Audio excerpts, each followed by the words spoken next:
Mom definitely blamed Edie, but I think Louis blamed himself.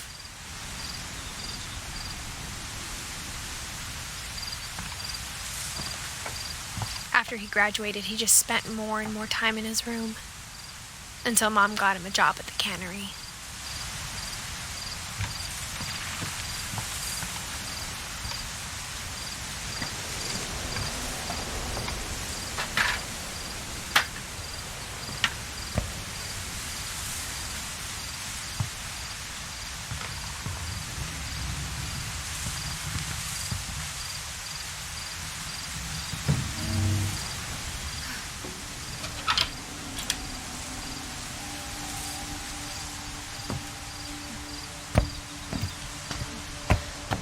Louis's room smelled very, very familiar.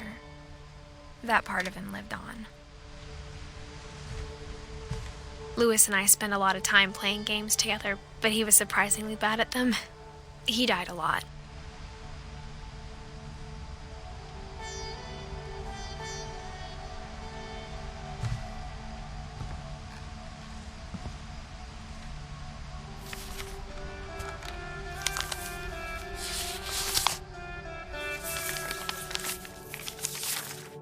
Dear Mrs. Finch, as Louis's psychiatrist, I can understand your desire for an explanation.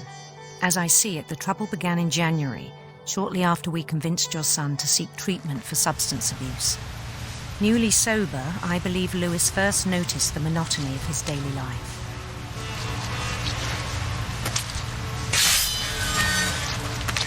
He kept working at the cannery.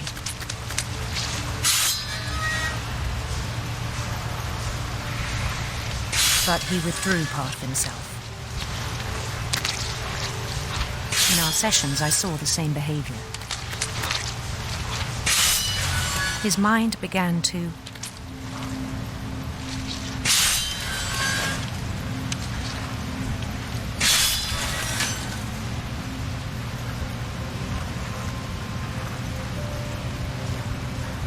wander.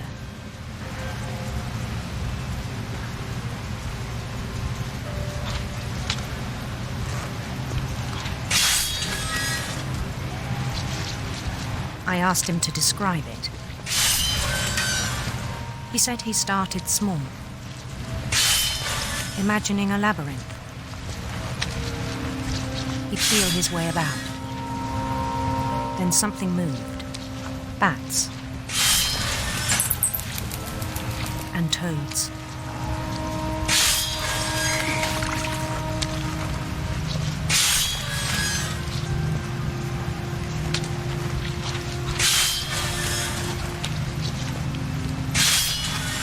And things that have not names.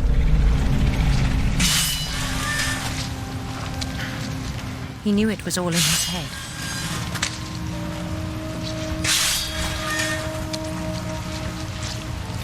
But he took it very seriously.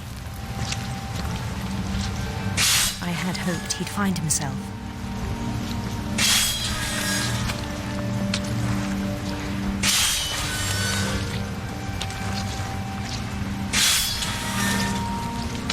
But he found something more.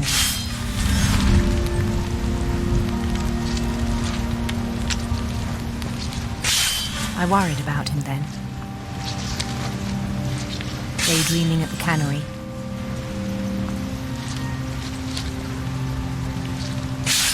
I spoke with his boss. But he said Louis had become a model employee. Methodical, tireless, focused.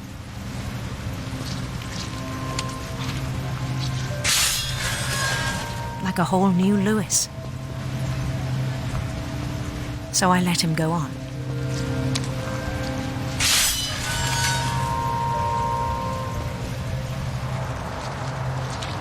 I even encouraged him. It seemed very promising at first. He told me he'd made a new friend.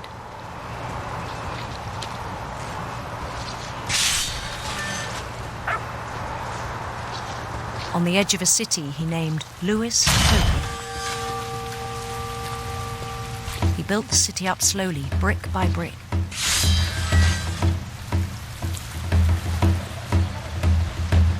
Then he made musicians.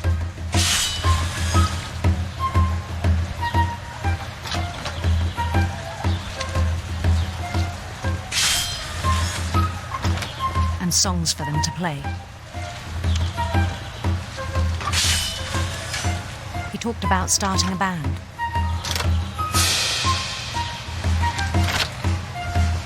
And he was always humming something.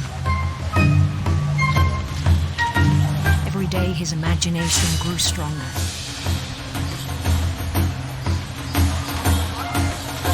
He no longer spoke at the cannery. But his chopping was as reliable as ever.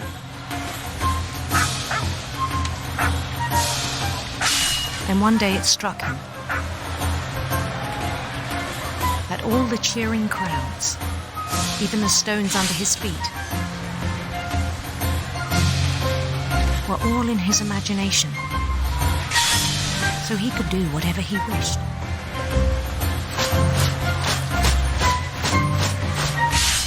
He held an election for mayor. And he won. They begged him to stay, but his mind was already wandering. It became a game for him.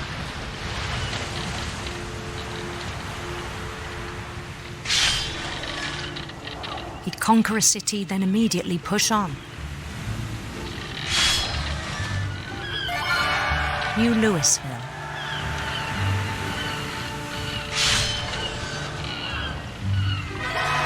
St. Louis. He started drifting away from our reality.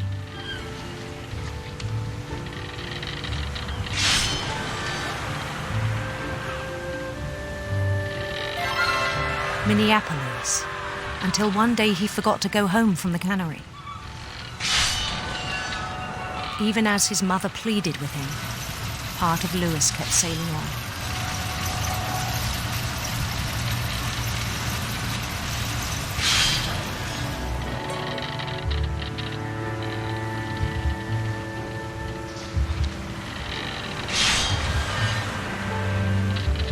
In Louisburg, he heard rumors of a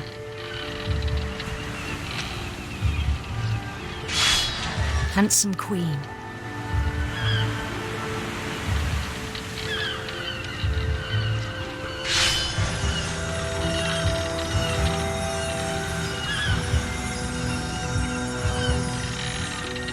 The queen was on her own quest for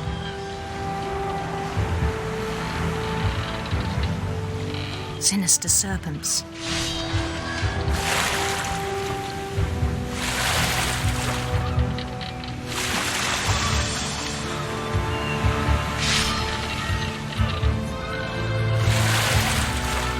He followed the sound of her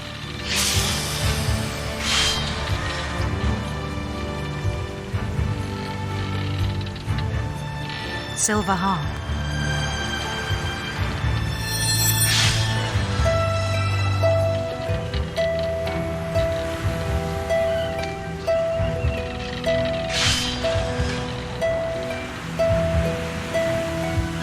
His chase led him to a golden palace east of the sun and west of the moon. Even then, his logic remained sound.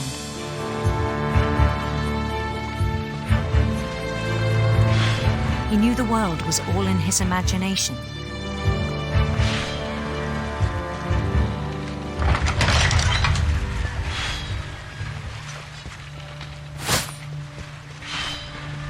But he was so proud of having created it.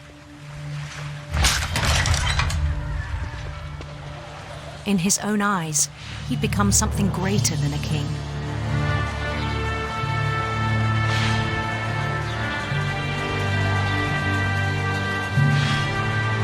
For someone who'd never known success in the real world, I think it was overwhelming. And then it struck him that the real Louis was not the one chopping salmon, but the one climbing the steps of a golden palace.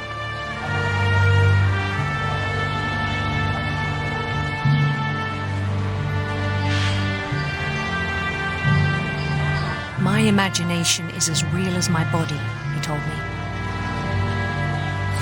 It was hard to argue with him.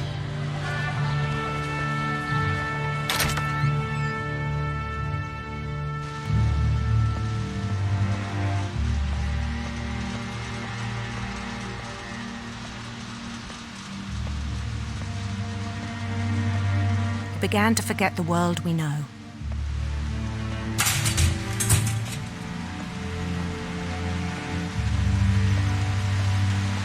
I think it pained him to remember Lewis, the cannery worker.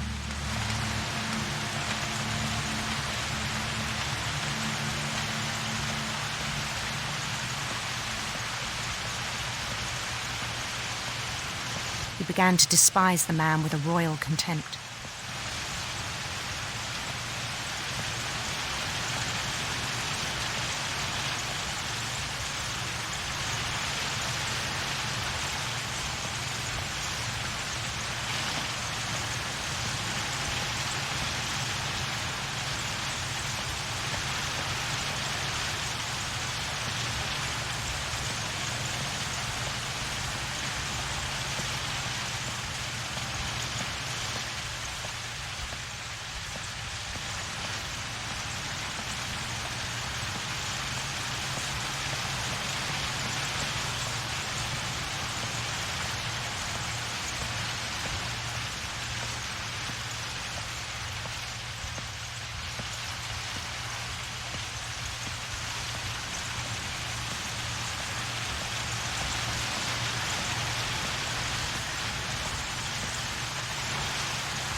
I still thought I could save him. Even after he said he was being crowned king over all the lands of wonder.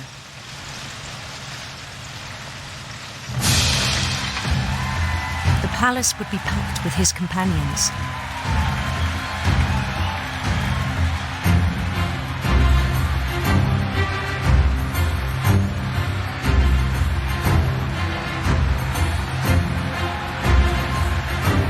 Including the wise Calico who had insisted on inviting him.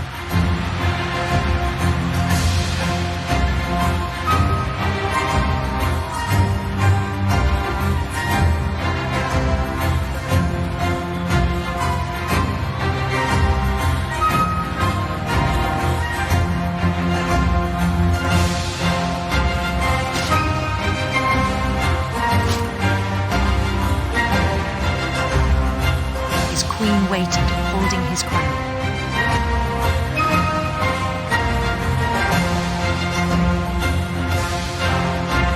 There was only one thing left to do.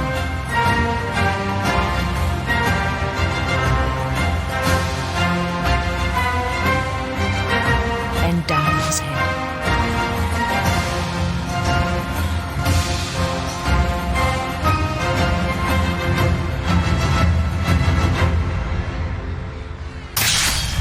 The rest I think you know. Mrs. Finch, your son was a kind man who will be missed by all of us who knew him.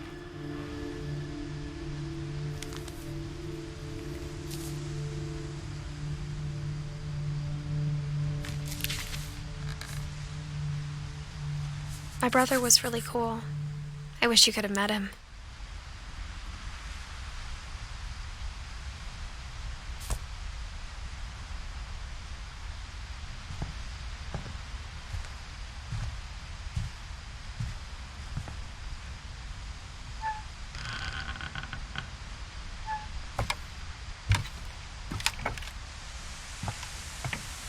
On the way back from Lewis's funeral, my mom told me to start packing.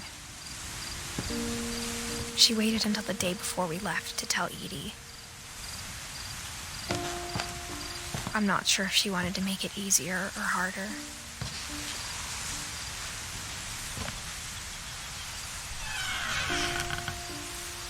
I wish we'd stayed. But I understand why we left.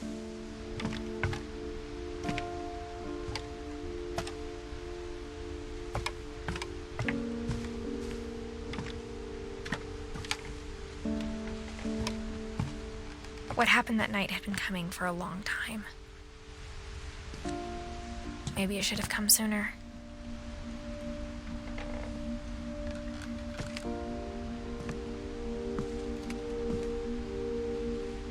But it had to end one way or another. All that's left now is to tell you about that last night.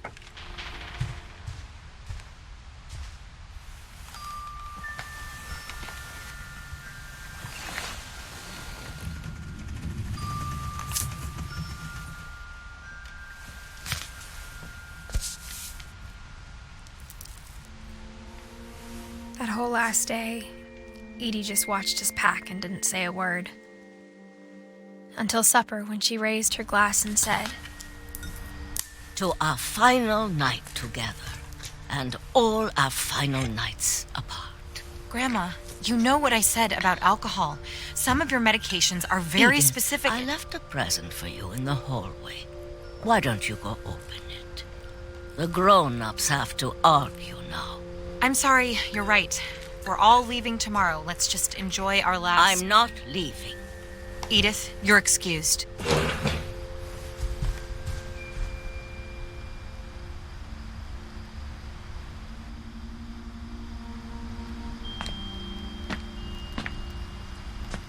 The power had been shut off that morning, but Edie always had plenty of candles. When my mom sealed the library, I don't think she knew about the other entrance.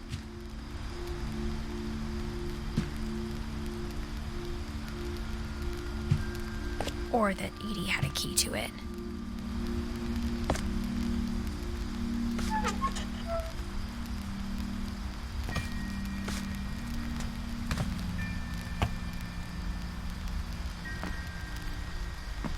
That thing you're afraid of isn't going to end when you leave the house.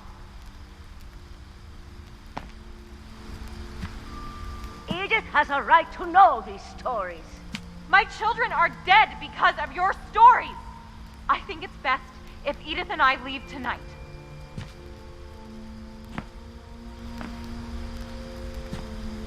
We'll have the nursing home send a van for you in the morning, okay?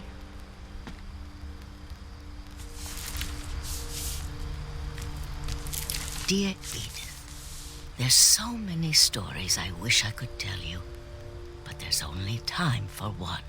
This is about what happened on the night you were born.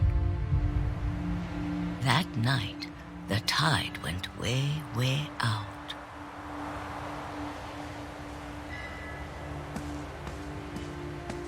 It was the first and last time I ever saw the old house aground. There'd been an earthquake out in the middle of the ocean. They called it the lowest tide in 1,000 years. God, it smelled awful. You know, I've seen that house every day of my life.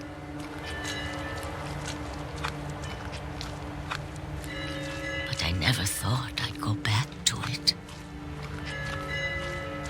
When the fog rolled in, I lost my way.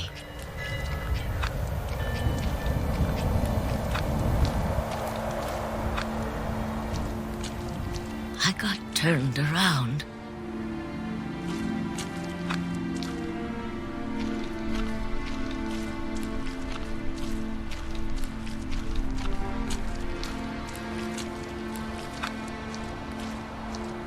For a while, I wandered.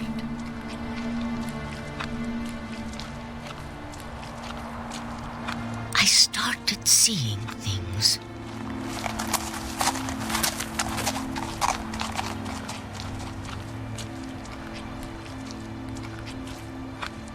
Things I'd forgotten had ever existed.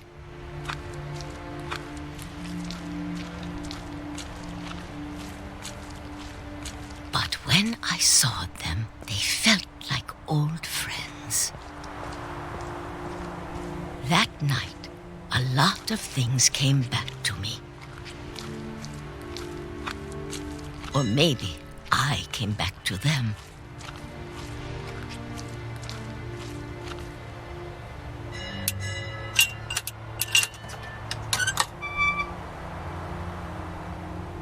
things I can't explain, but that I need you to try and... Edith, what are you doing in here?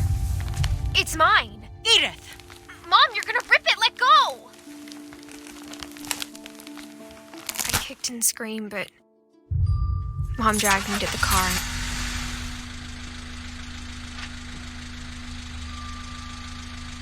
I never saw Great-Grandma Edie again. The next morning, the van came to pick her up, but she was already gone. After that, we moved around a lot.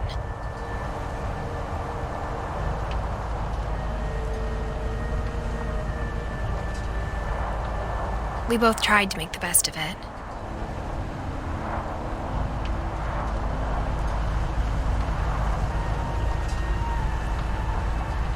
A few years went by.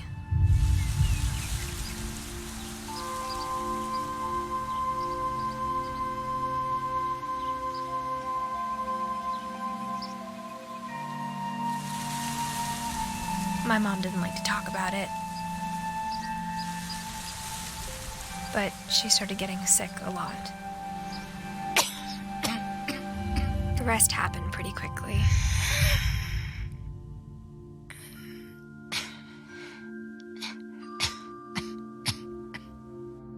She got better for a while, and then she didn't. And then I was alone. The last Finch left alive.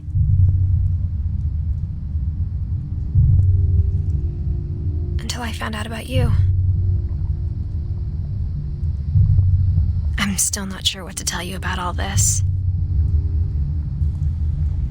If we lived forever, maybe we'd have time to understand things.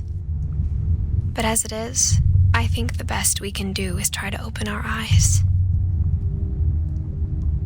and appreciate how strange and brief all of this is.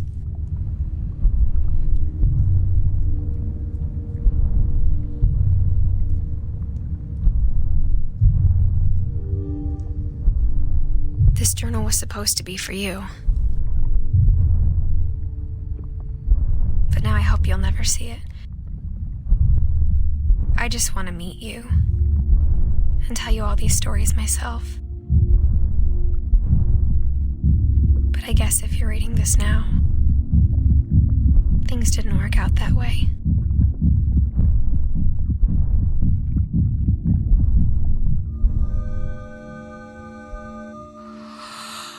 This is where your story begins. I'm sorry I won't be there to see it. It's a lot to ask, but I don't want you to be sad that I'm gone. I want you to be amazed that any of us ever had a chance to be here at all. Good luck.